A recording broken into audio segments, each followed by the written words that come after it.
mais il a aussi fait quelques longs métrages notables.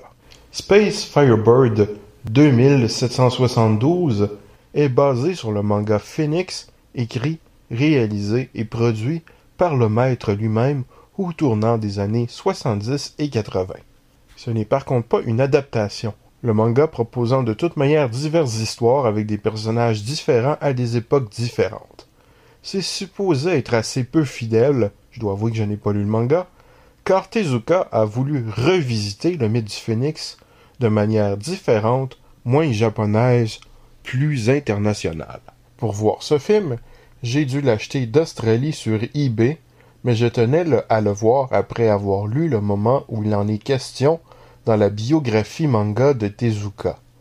Ce film semblant être ce qu'il a fait de plus extraordinaire avec ses films expérimentaux et certains de ses mangas les mieux connus. S'il m'intéressait tant, c'est parce que ce film semble être le résultat d'un travail technique extraordinaire avec qui plus est un sujet intéressant. En effet, il y a expérimenté bien des choses qui ne se faisaient pas trop en animation, surtout au Japon. Utiliser diverses techniques d'animation haute qualité, délaissées depuis l'ère de la télévision, telles qu'attribuer un seul personnage à chaque animateur, utiliser la scanimation, un appareil permettant de déformer une image plane pour lui donner du relief, utiliser du matériel filmé en prise de vue réelle d'acteurs, maquettes, tout cela pour obtenir plus de réalisme, mais aussi pour créer des effets spéciaux beaucoup plus subtilement que chez Ralph Bakshi, rotoscopie et même un plan où tout le décor se déplace qui a précédé et inspiré le court-métrage Jumping. Eh bien, le résultat est tout à fait à la hauteur de mes attentes. Ce film est visuellement extraordinaire avec une animation de très haute qualité, des couleurs magnifiques, une très grande richesse esthétique. Le son n'est pas en reste avec de la musique très bonne.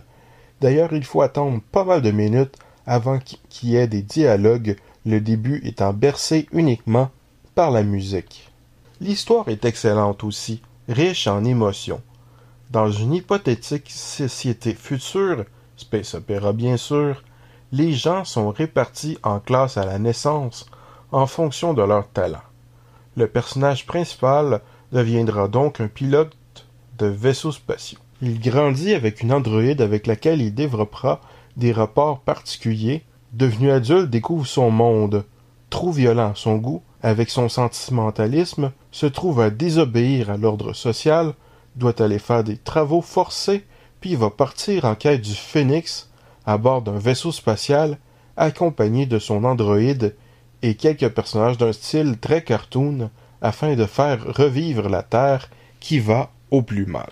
Par moments, le film a un côté cartoon, surtout certains personnages, avec l'aide du fameux Star System de Tezuka. Il fait revenir des personnages d'une œuvre à l'autre, qui peut sembler hors sujet, mais je trouve que cela a un certain lyrisme mignon qui sert l'œuvre. J'ai pleuré à la fin, honte à moi! Sérieusement, ce film est sublime. Ces animés-ramas, basés sur les Mille et une nuits et Cléopâtre, sont intéressants aussi bien que plus sexués. Malgré l'animation limitée, les Japonais ont eu droit à bien des séries marquantes, telles que Princesse Saphir aux couleurs chatoyantes, la sexy Cutie en délire pseudo-psychédélique, le dramatique Space Battleship Yamato, le courageux corsaire de l'espace Albator défendant la liberté, la chevaleresque Lady Oscar, ou le sympathique quoique macho Cobra, espèce d'aventure. Profitant de l'essor économique des années 80, on voit une certaine augmentation des budgets et certaines pratiques nouvelles telles que l'utilisation de pop music entamée avec Macross et Creamy Mamie.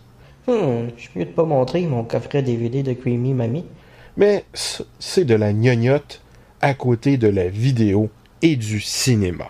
Le cinéma et la vidéo profitent grandement de la bulle économique des années 80. Les grands moyens financiers de cette période, l'apparition de la vidéo, l'essor du manga, l'essor du phénomène des otaku, la naissance de divers studios et le succès de plusieurs productions entraînera une période où il était relativement facile d'avoir des investissements pour un film ou un OAV, animation japonaise pour la vidéo. Il y a bien eu par la suite quelques titres à grand budget ou assez originaux, mais bien moins. Bien des projets originaux virent le jour jouissant d'une certaine liberté. Plusieurs OAV jouirent d'un budget cinématographique et certains films eurent des budgets records. Je ne citerai certainement pas toutes les productions de l'époque, qui sont bien trop nombreuses et certes pas toutes intéressantes, simplement une section de titres représentatifs qui reviennent fréquemment dans les listes d'animés marquants de l'époque. Armageddon. Ce film n'a certainement pas eu un immense budget, mais son succès aurait joué un important rôle pour les productions ultérieures. Adapté d'une série de romans, ce film réalisé par Rintaro, avec l'aide de Katsuhiro Otomo en tant que caractère designer, nous propose un style visuel assez unique. Les designs d'Otomo ne correspondent certainement pas au design type de l'époque, et le film regorge de scènes très étranges qui me font par moments penser à plusieurs autres titres du réalisateur. L'histoire du film a un déroulement plutôt étrange, où on passe du coq à l'âne, on change assez fréquemment de sujet, de mode narratif et parfois même de personnage. Tout cela proviendrait de la réduction de l'intrigue de plusieurs romans en un seul film. L'habileté à réduire ainsi une très longue intrigue en quelque chose de beaucoup plus court est, semble-t-il, une des marques de fabrique du réalisateur. Cela nous amène un peu n'importe où, on éprouve beaucoup de choses très différentes, mais parfois cela ne tient pas très bien ensemble. Le film regorge de scènes d'anthologie, mais ce qui les relie entre elles est plutôt léger. Qui plus est, cela n'empêche nullement le film de prendre le temps d'installer son atmosphère. Certains spectateurs risquent d'y trouver beaucoup d'autres longueurs, mais d'autres, comme moi, risquent d'apprécier l'attention.